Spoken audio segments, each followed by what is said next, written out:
Welcome to the June 2019 program of JW Broadcasting.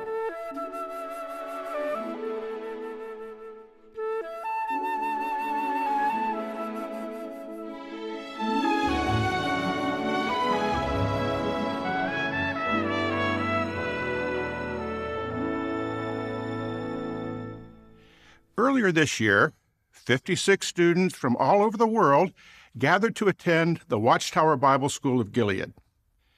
They enjoyed a 20-week course that gifted them with an in-depth study of the Bible. The aim of Gilead schooling is to help strengthen the faith of each of the students so that they, in turn, can strengthen the brothers in their respective assignments. On March 9th of this year, the graduation program for the 146th class was held at the Watchtower Educational Center in Paterson, New York. You'll now enjoy faith-strengthening talks that were delivered during the first part of the Gilead graduation program. Well, we're happy to be here today for this graduation of the 146th class of Gilead.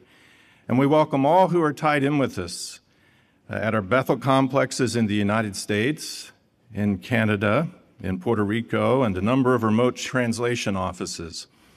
We especially welcome our Gilead students who are about to graduate from this marvelous school, and we welcome your dear family members and friends who are joining you on this very, very special day. You seem excited, and you should be. We're happy. We're very, very happy for you. Now, throughout your schooling, you've been asked to draw out principles from many different Bible accounts, haven't you? With that in mind, here is the theme of our introductory comments. Do you see the point? And remember the purpose. We're going to illustrate what we mean by looking at Luke chapter 5 and verses 1 through 11. This is the account where some of Jesus' disciples chose to leave everything behind and follow him. Here's the setting. Some of Jesus' disciples were fishermen who had followed Jesus for a time, but then they went back to their fishing business. Jesus sought to reach their hearts and move them to follow him fully. So what did he do? He used a powerful object lesson that provided a point and a purpose. Let's read it at Luke chapter 5, verse 1 through verse 11, and look for the point, first of all, behind what Jesus did here.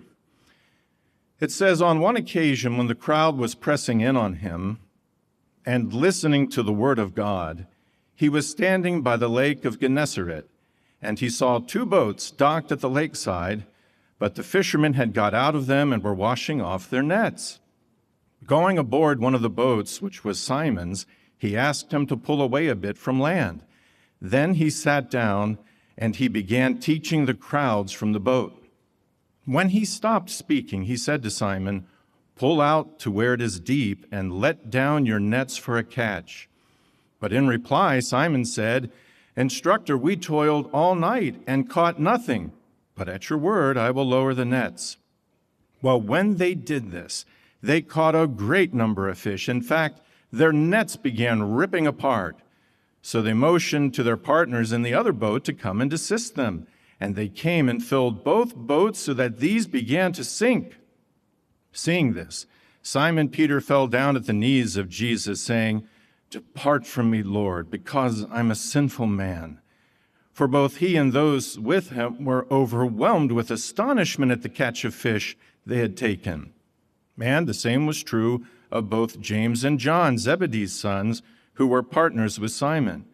But Jesus said to Simon, Stop being afraid. From now on you will be catching men alive.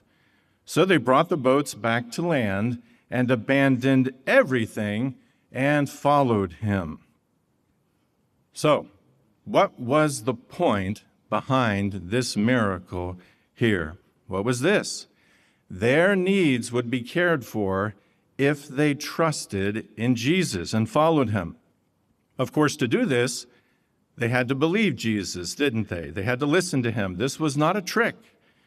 With their own eyes, they could see that catch of fish and then deduce that their needs would, in fact, be cared for by Jesus. That was the point.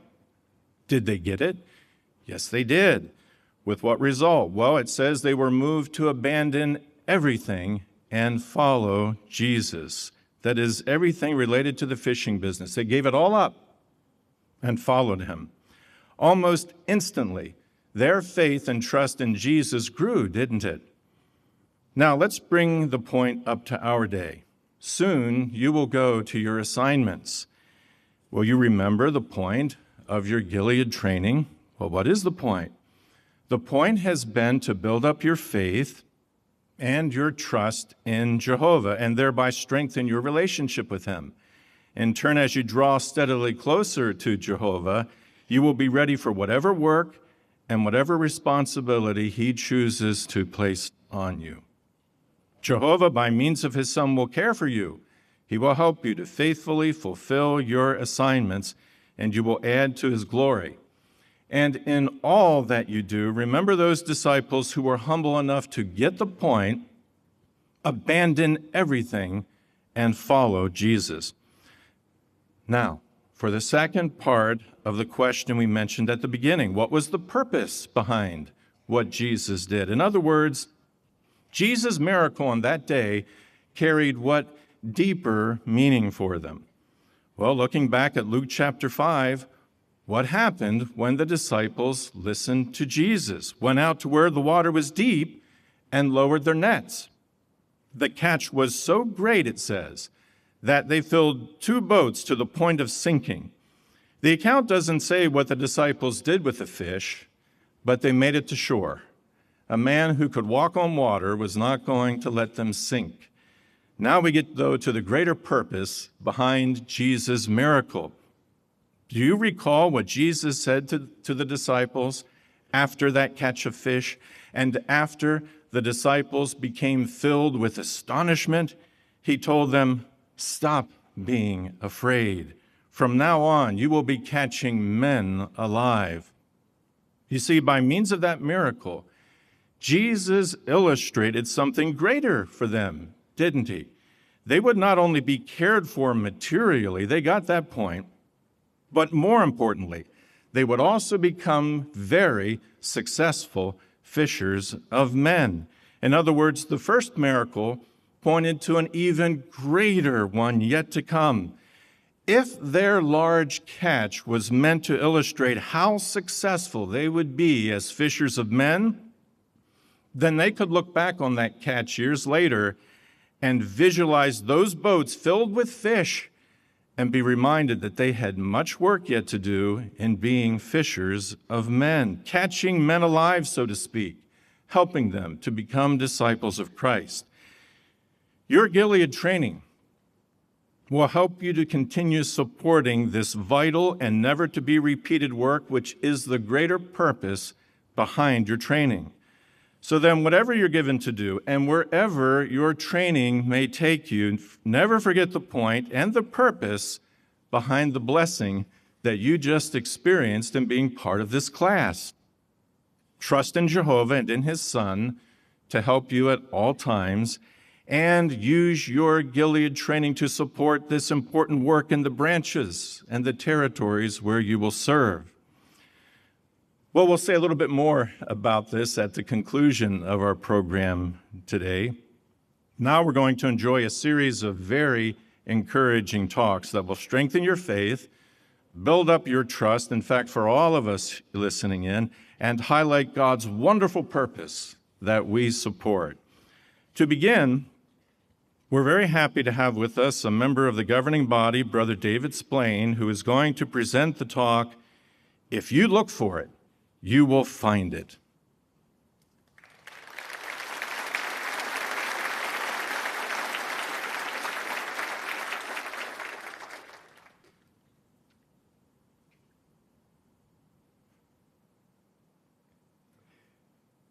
If you look for it, you will find it.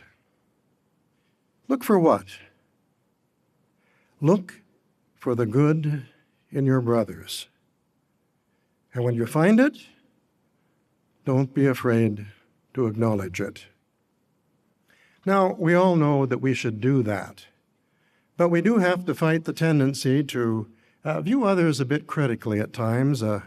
Sometimes we question their motives. Maybe because we're just a little bit jealous.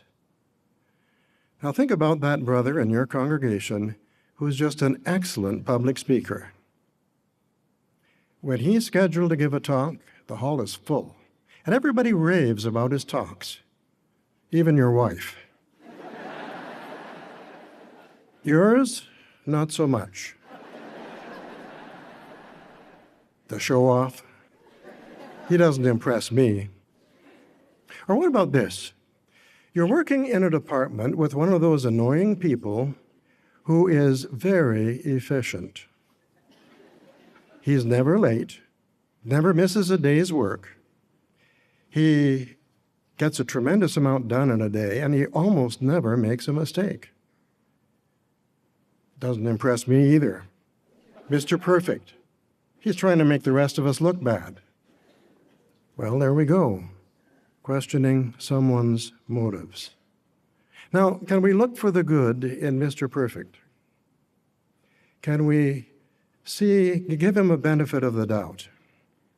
Maybe his parents trained him to offer the very best gift he could to Jehovah. In other words, if he could do more, he was expected to do more, because he wanted his gift to be the very best gift that he could possibly give. Now, come to think of it, he never criticizes your gift to Jehovah. He just wants to give his very best gift to Jehovah. That's the way he approached the pioneer ministry, and that's the way he approaches his Bethel service. So now what do you do with Mr. Perfect? Do you tell him to slow down? You're making the rest of us look bad?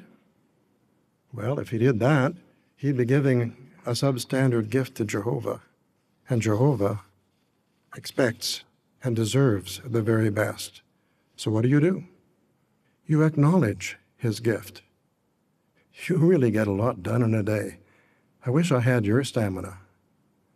And what about Mr. Show-Off, the outstanding speaker?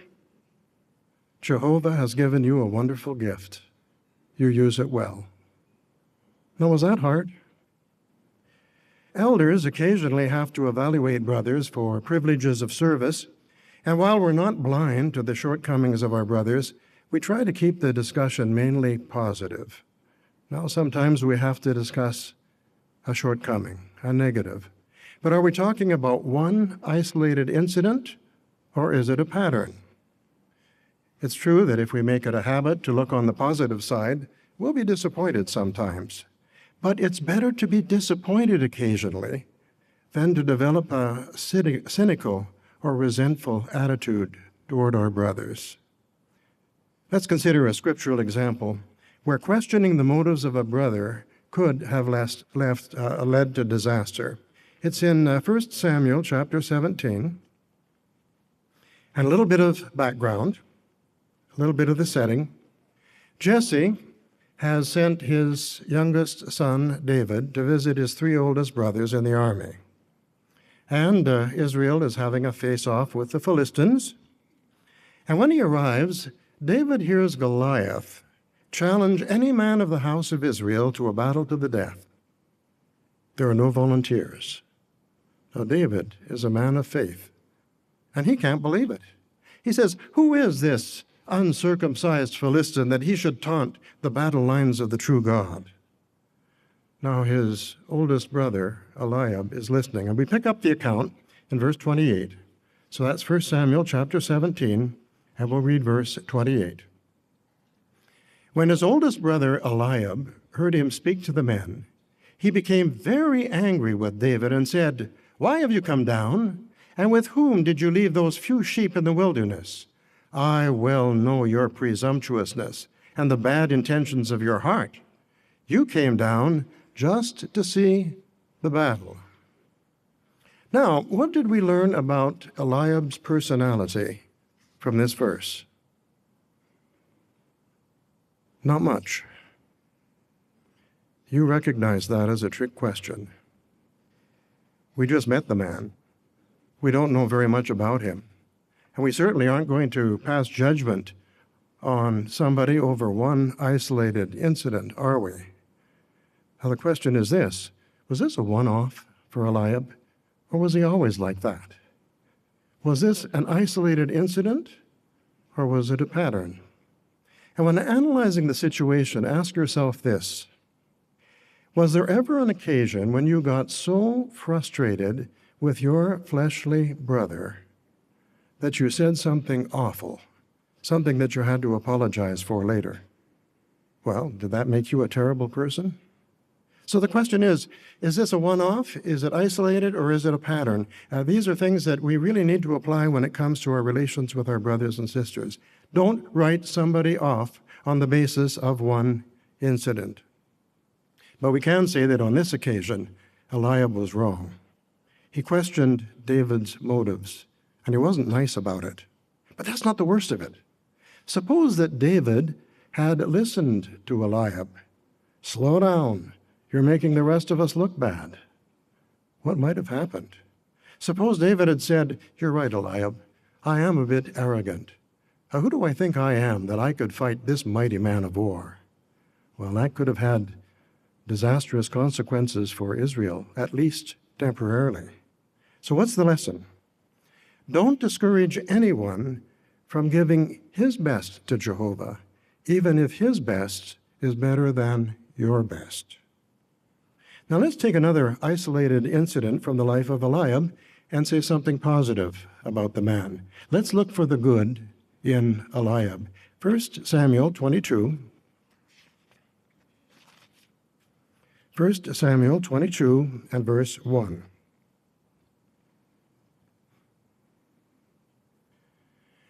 It says, "So David went from there, escaping to the cave of Adullam." So David is running away from Saul. "When his brothers and his father's entire house heard of it, they went down there to him."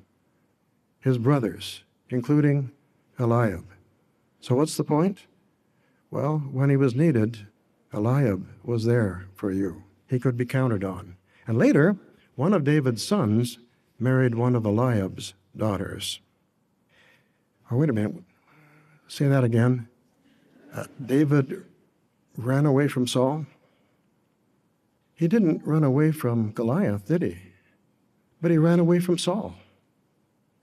Jehovah's Spirit must have indicated when David should stand and fight and when he should run and hide. Sounds like material for another talk. Well, it'll help our blood pressure if we can learn to give a positive spin to potentially negative situations. Maybe you've run into this. You're walking down the hall, following closely behind someone. He goes through the door and lets the door slam right in your face. Is he self-centered or just lost in thought? How do you choose to characterize that incident? Is the public speaker a show-off? Or on this occasion, is he simply trying a bit too hard to be enthusiastic? Is the brother being picky, or is he trying to be thorough? Standoffish and proud, or just shy? Now, one day, some of you brothers are going to have positions of responsibility, and you're going to be dealing with people.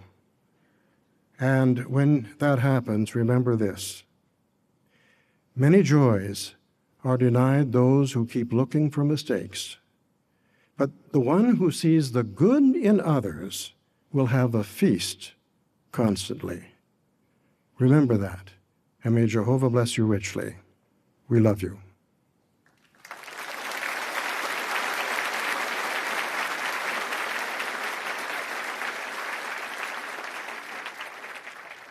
Well, we thank you very, very much for that encouraging talk, Brother Splain. Now we have a member of the U.S. Branch Committee with us to deliver the talk. He causes to become. Brother Troy Snyder will do this for us. Well, as Gilead graduates, you're being sent out to strengthen and stabilize Jehovah's precious sheep. and you're being sent out on the threshold of the Great Tribulation. Now, what one scripture will strengthen and stabilize you so you can help others? Well, here's a clue. What truth did Jehovah reveal to fortify the Israelites right before they were to be delivered from Egypt? Let's turn our Bibles to Exodus chapter 3, and let's notice what truth Jehovah revealed.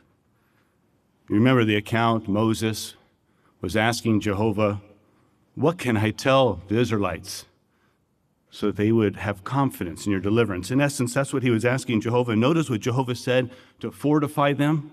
Verse 14, so God said to Moses, I will become what I choose to become. And he added, this is what you are to say to the Israelites. I will become has sent me to you. That fortified the Israelites. See, they understood that Jehovah was saying, I'll be whatever's necessary to carry out my will. And according to Appendix A in our Norwell translation, it appears that the name also means he causes to become, or he causes his creation, you and I, to become whatever is needed to carry out his will. And doesn't that harmonize with who Jehovah is? We know him as the creator, don't we? He's created us. He brought about this universe. He is the God who causes to become.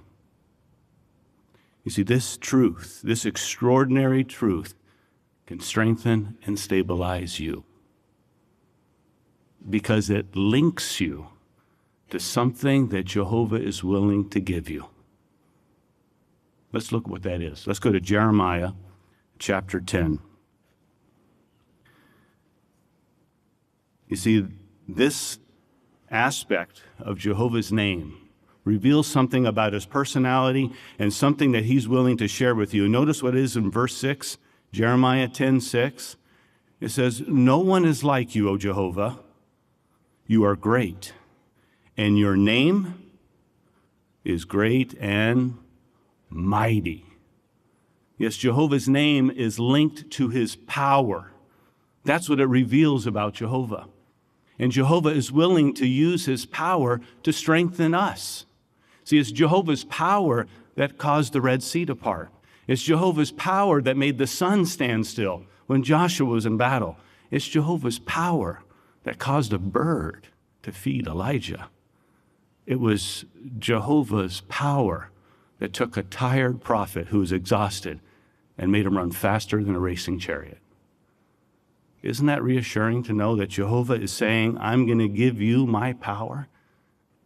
Because oftentimes we're exhausted. We may feel like we're unraveling. But Jehovah's saying, I love you so much that I'm going to give you the power you need to accomplish my will. You can see why Satan and Jehovah's enemies have tried to hide Jehovah's name. Not just because it identified him, but they wanted to obscure the power that that name has and what it means to us and how it strengthens us. But you know what else it does? It comforts us. It can reassure our hearts. It can allay our fears. Notice how it did this with one of Jehovah's servants. Let's go back over to Jeremiah chapter 1. You remember Jeremiah? He was commissioned with a very difficult assignment, representing Jehovah. And what did Jeremiah express to Jehovah? He says, I'm but a boy. It was like he was saying, Jehovah, I'm inexperienced. I know I have a spiritual foundation you've given me, you've trained me, but I don't know if I can handle this. I'm afraid.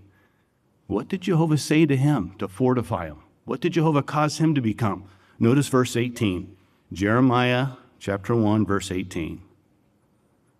It says, for today I have made you a fortified city, an iron pillar, and copper walls against all the land, toward the kings of Judah and her princes, toward her priests and the people of the land. A fortified city. So Jehovah says, I will strengthen you. I'll make you like that iron pillar. I'll give you that inner strength you need to carry out your assignment. But copper walls? What was significant about copper walls? Well, it might be how Jehovah created copper. What can copper do? Copper at very high temperature will not buckle, will not warp, will not lose its strength. You see, it's as if Jehovah is saying, Jeremiah, I will make it so you can take the heat.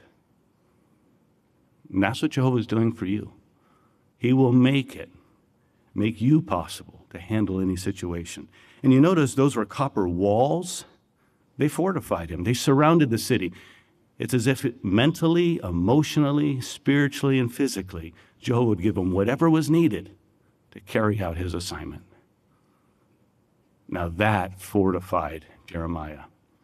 Could you imagine how Jeremiah may have drawn upon this as he dealt with challenges? For example, when he was persecuted, he was put in stocks. Now that's a torture. That's a form of torture. Now, could you imagine Jeremiah's prayer? Jehovah, cause me to become what I need to become to stay faithful to you. Now, did Jehovah block the pain? We don't know. But what we do know is Jeremiah stayed faithful. This experience did not break his will, did not break his spirit, nor did it break his integrity. Or how about the time when Jeremiah had to go in front of the temple, in front of the priest and the leaders, and he had to tell them that their precious temple was going to be destroyed, and he had to illustrate it by slamming that clay vessel on the ground and watching it shatter. Could you imagine Jeremiah's prayer? Jehovah, help me become what I need to deliver this message. Give me the poise. Give me the courage. Help me have that inner strength to do so. And Jehovah did. Jehovah was with Jeremiah time and time again. Yes, the very name of Jehovah makes it clear that you will succeed. You will be able to carry out his will. And you've been doing that. In our introductions to the family, we heard how Jehovah was causing you to become. For example, one of you talked about how as a young girl, you and your sister were asked to leave the family home because of your relationship with Jehovah. And what happened? Jehovah caused you and others around you, your brothers and sisters, to become what was necessary to keep you close to Jehovah. One of you related how you were on a theocratic construction expansion project and you were assigned to cut brick in heat with all your gear on. You said you maintained your joy. Why? Because Jehovah caused you to become.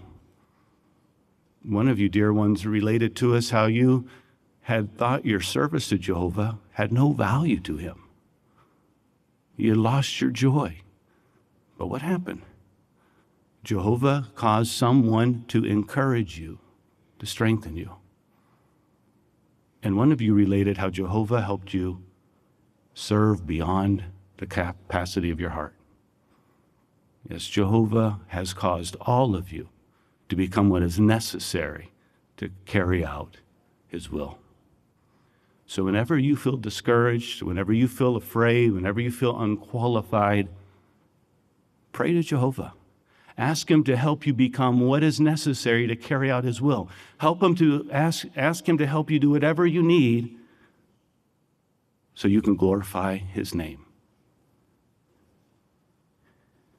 Consider, when did Jehovah reveal this truth to the Israelites?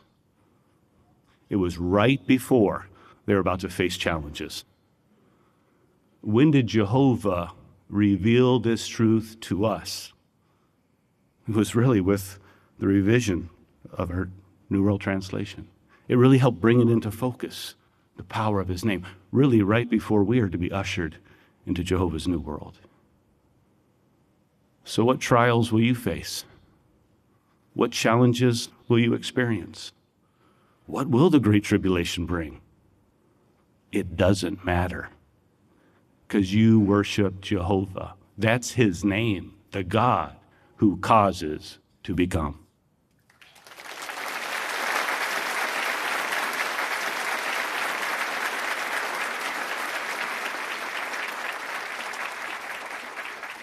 Well, we deeply appreciate that very fine talk, Brother Snyder.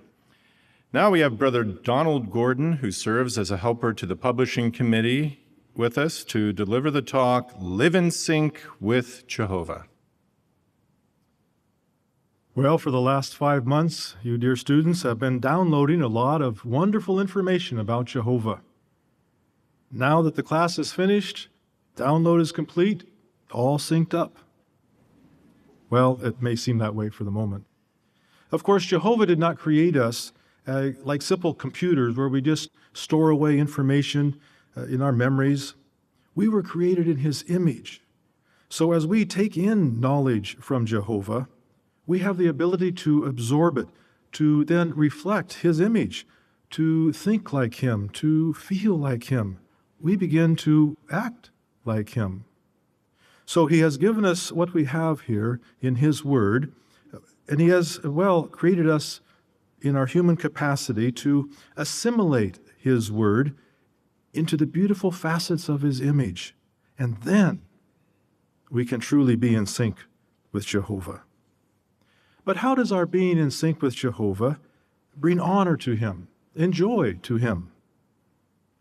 Well, when we think of the various ones who are in sync with Jehovah, no doubt the foremost example is Jesus Christ.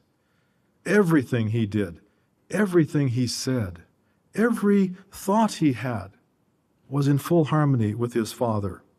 Jesus said, I cannot do a single thing of my own initiative. Sometimes it's like, well, a husband and wife who have been married a number of years, with just a glance, without a word, they know what the other is thinking. They're in sync. Or perhaps you're thinking of two ice skaters flowing across the ice as one, in unison. Well, one example of Jehovah and Jesus working in unison, in sync, is when the woman with the flow of blood was cured by just touching the fringe of Jesus' garment, one of our favorite miracles. Recall that scene again, recorded here at Mark chapter 5, verses 29 and 30. Mark 5:29. The woman has made her way through the crowd. She touches the garment, and then verse 29, immediately her flow of blood dried up, and she sensed in her body that she had been healed from the grievous sickness. Immediately, Jesus realized in Himself that power had gone out from Him, and He turned around in the crowd and asked, who touched my outer garments? Well, that moment, when that woman sensed that she was cured, Jehovah and Jesus were working in complete harmony. Actually, until that moment, Jesus may have been unaware that Jehovah was watching this woman with a desire to heal her. I suppose that Jehovah could have just cured the woman on His own, as it were, without Jesus even knowing. But no, He chose to work through His Son, who He knew was working in harmony with Him. So when Jesus felt the power go out from Him, He naturally wanted to know who was cured. Who did my Father see that I did not see? Because they're working together in harmony.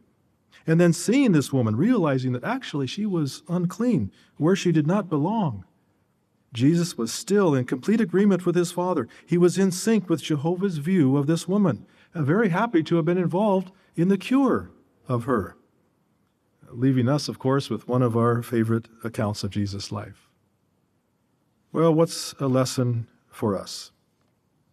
Whether we are at our work assignments, in our congregations, out in the ministry, we want to be in sync with how Jehovah views other people. We often tend to view others through our own eyes. This can be clouded by our own human concerns and viewpoints, perhaps tainted by some misunderstandings or misconceptions, wrong information, perhaps our need to be a little more forgiving. You see, if any of those feelings is tainting our judgment or relationship, even in a small way, to that degree, we are out of sync with Jehovah. Jesus and Jehovah were focused on this woman's faith. Your faith has made you well. Go in peace. Well, let us, in every situation, strive to see others as Jehovah sees them. This brings honor to Jehovah and allows Him to use us in harmony with His will. Now, there was another situation where being in sync with His Father took more time and effort. When Jesus chose His 12 apostles, He, of course, wanted to be in harmony with His Father. But this did not happen with just a glance. Of course, Jesus had a very deep, intimate knowledge of Jehovah, and these men that He was considering, He knew them well. Still, this decision took hours of prayer to arrive at the 12 apostles selected. So it will be in performing your work, making decisions at your assignments. You cannot simply rely on your knowledge of the Scriptures, as deep as it may be. To make decisions, we must implore Jehovah with our prayers, maybe many prayers, and our meditations. Don't hold back from beseeching Jehovah as you struggle for a decision, but certainly always relying, of course, on His Word, the Bible, knowledge from His Word, prayers to our Father, and then meditation on His will. Of course, you've learned in your class that the knowledge of Jehovah is such a multifaceted gem. There is an intriguing scripture that sheds further light on this thought here at Ephesians chapter 3, verse 19. Ephesians 3, verse 19. It says, "And to know the love of the Christ, which surpasses knowledge." Well, now, how can knowing something be more than the knowledge?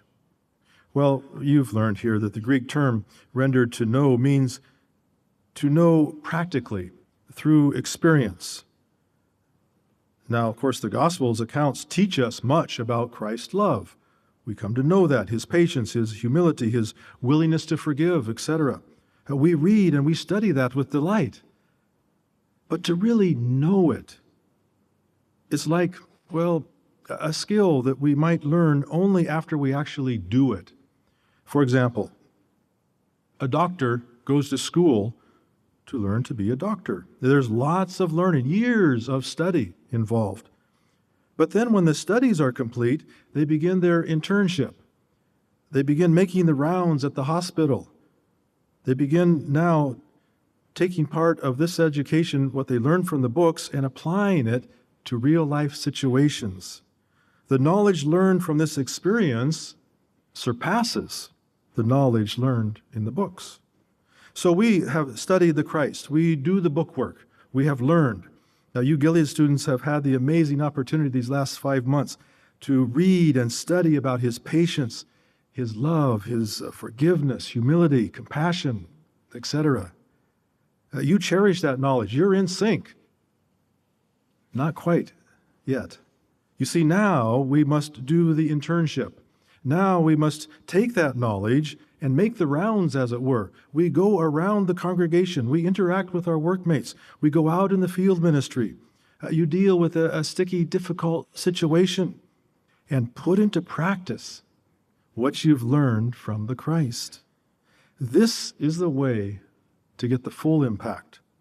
You've read and studied what He was thinking, but now you know how He was feeling, how it feels to unselfishly give of oneself in behalf of others. How does it really feel to act with humility as Jesus did?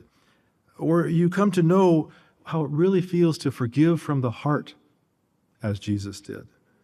In this way, by experience, you come to know the love of the Christ, and that surpasses the knowledge.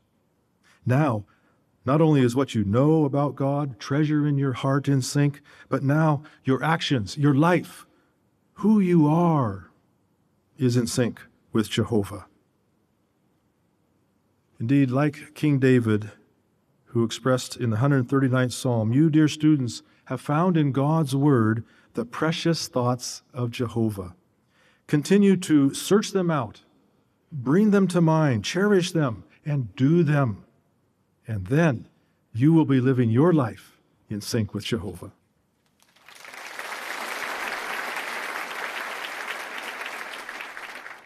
Well, we are very grateful for that heartfelt talk, Brother Gordon. Now we go to another one of our Gilead instructors for the next talk. It's Brother Mark Numer, and he will speak on the subject, Offer Your Bow. At the age of 20, he was a natural leader, commanding 1,000 men. His tribe was legendary for their military prowess. He was known as a skilled archer. His bow never turned back from its target. He was the firstborn, favored prince, courageous, loyal, loved by the people. Everything was lining up perfectly for Jonathan to become Israel's next king. Everything except he was not Jehovah's choice. So how would he react when he saw David receive Jehovah's special favor? How would he react when David is now transferred permanently to the king's house? Would he be filled with envy, jealousy? Would he feel threatened? Would he work to assassinate David's character? After all, David was 30 years younger than Jonathan and came from a rather insignificant family. So what would Jonathan do? This is what he did. He did something remarkable, and it's found at 1 Samuel chapter 18 and verse 3 and 4. And this is what we want you to think about, what he did do in the application, because this is so valuable for you. 1 Samuel chapter 18 and verse 3 and 4. And Jonathan and David made a covenant because he loved him as himself. Now note verse 4. Jonathan took off the sleeveless coat that he wore. He gave it to David along with his gear, his sword, his bow, and his belt. Now this dramatic act of deep symbolism indicated that Jonathan would submit his will to Jehovah's will. He was going to humbly support David. But think about it. By offering his bow to David, Jonathan was giving up a major part of his identity. The Bible describes Jonathan as a manly warrior, swifter than an eagle, mightier than a lion. He was winning battles against the Philistines before David was even born. But was he worried about losing the respect of others? Did he say, what will people think of me? Will I lose my credibility if I support this younger David? No. Nor did he feel that Jehovah rejected him because of the special favor upon David. Jonathan's bow, his other war equipment, were his trademark, and that symbolized his military power. But the bow did not make the man. Love made the man. Love for Jehovah. Love for Jehovah's choices. This is what we're highlighting. And once Jonathan offered his bow, he never retracted it. Even when he knew that David would be the next king, he respected the divine arrangement, and repeatedly Jonathan would support David. He would reassure David, you are Jehovah's choice. Jonathan was not insecure. He was not afraid to appear insignificant. He was not threatened to see David rise, nor did he view David as a rival to be eliminated. Now, in human terms, this cost Jonathan. He lost the prospect of being king. He lost his close relationship with his father. He might have lost some stature in the eyes of men. But in spiritual terms, he gained. His unselfish devotion to David received honorable mention in God's word, which never would have happened had he resisted Jehovah's choice. We wouldn't even be talking about this right now if he took a fleshly view of Jehovah's divine arrangement. So this is your first big lesson. Don't measure your worth by your job title. It's your love of Jehovah. That's what makes you so valuable. A spiritual person is a most powerful tool in the hands of God, and this is what you are. So how can you imitate Jonathan? Offer your bow. by showing your support of Jehovah's organizational decisions, even if it means giving up something you love or want to cling to. For example, some of you have been given new country assignments, and yet you might not have planned on moving to another country. You were content where you were. You were happy doing what you were doing. Thank you. Thank you for your unselfish support of the decisions made to advance kingdom interests globally. Thank you. Or perhaps you've been trained in some capacity, something you really enjoy, and yet now someone else is assigned to do that job. Will you, like Jonathan, put your heart into supporting and reassuring the new person that took your job? And how about you as a sister? What about if a new sister comes and gets the job assignment you love, you cherish, you wake up every day, I love my job, and now you're asked to train her? What will you do? Will you offer your bow? Or the sister gets the office that you dreamed of, the one with the window. There it is. You had your eyes set on it. You might have seniority. She could be younger than you, but perhaps oversight took other factors into consideration that you are not aware of. What will you do? What will all of you do in these situations? Will you accept the fact that supporting decisions by the organization at times involves sacrifices on your part? Well, let your love for Jehovah mean more than your cherished work assignment. And this is a very, very big lesson. Lesson number one, and very important for you to think about. Offering your bow in this way. You've already shown this spirit. We're just reinforcing something that you need to hear prior to your departure. Now, I want you to think about this for a moment. Compare Jonathan's good example with that of his brother Ishbosheth. When Saul died, 2 Samuel chapter 2 and verse 8 says, his general Abner made Ishbosheth king. No loyalty to Jehovah's choice, and Ishbosheth agreed, I want that. Ishbosheth craved position, which led to a civil war, which led to problems. Now, instead of Ishbosheth offering his bow and his war equipment to David, 2 Samuel chapter 2 describes how he provoked war with David, which resulted in bloodshed and the death of 380 men in Israel. Ishbosheth's heart, it wasn't with David. That was Jehovah's choice. He was unlike his brother Jonathan. But now imagine if Jonathan was still alive when Saul died, and Abner now comes to Jonathan and says, Jonathan, I want you to be king. You'd make a great king. Would Jonathan have agreed? Would he have then said, give me my bow back, retract it, take it back, and tell David, no, I feign loyalty to you. This is what I really wanted. I want to be king. No. Jonathan wouldn't have done that. Why? Because he gave not just his bow to David. He gave not just his war equipment to David. No, he gave his very heart to Jehovah's choice. And that's the beautiful thing about him.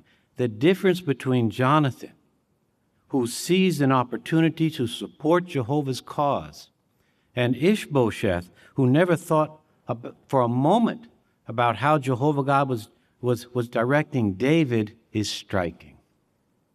And the results speak for themselves.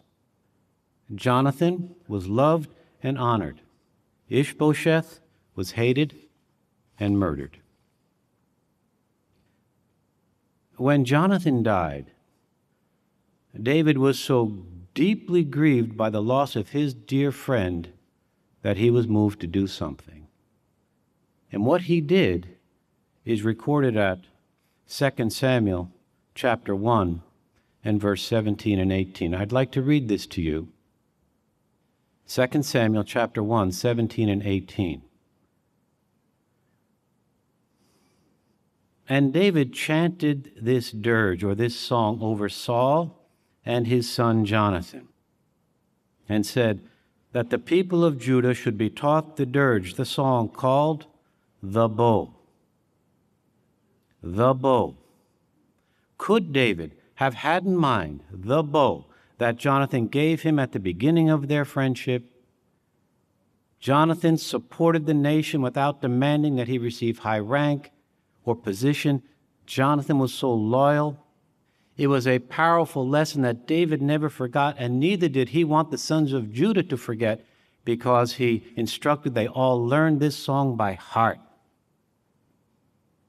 Offering your bow is a powerful word picture.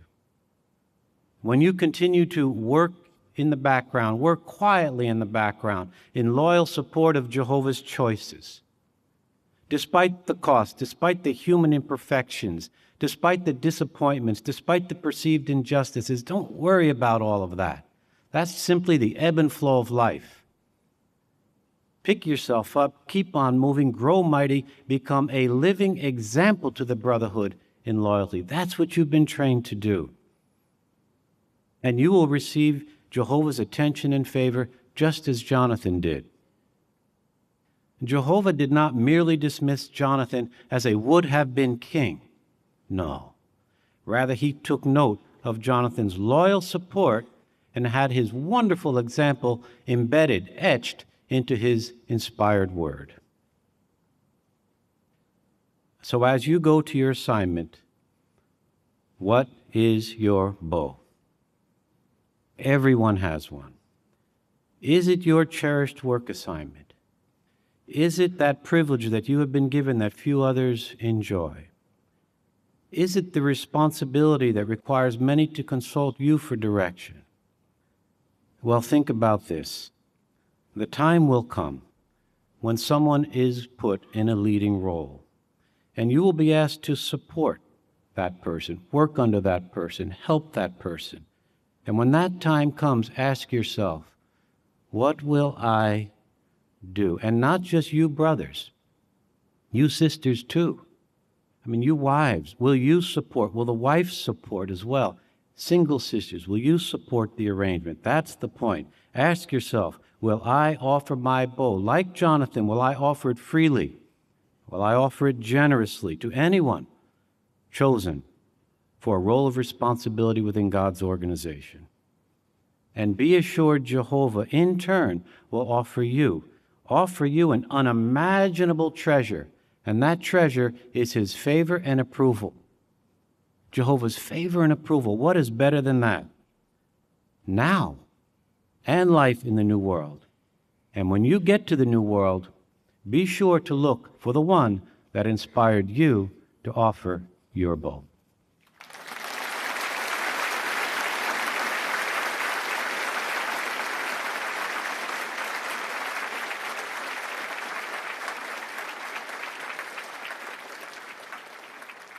Well, we thank you, Brother Nemer, very much for that encouraging talk. In fact, we've enjoyed a series of wonderful talks this morning, haven't we? What an encouraging program thus far. And in the upcoming weeks, look for parts 2 and 3 of the graduation program.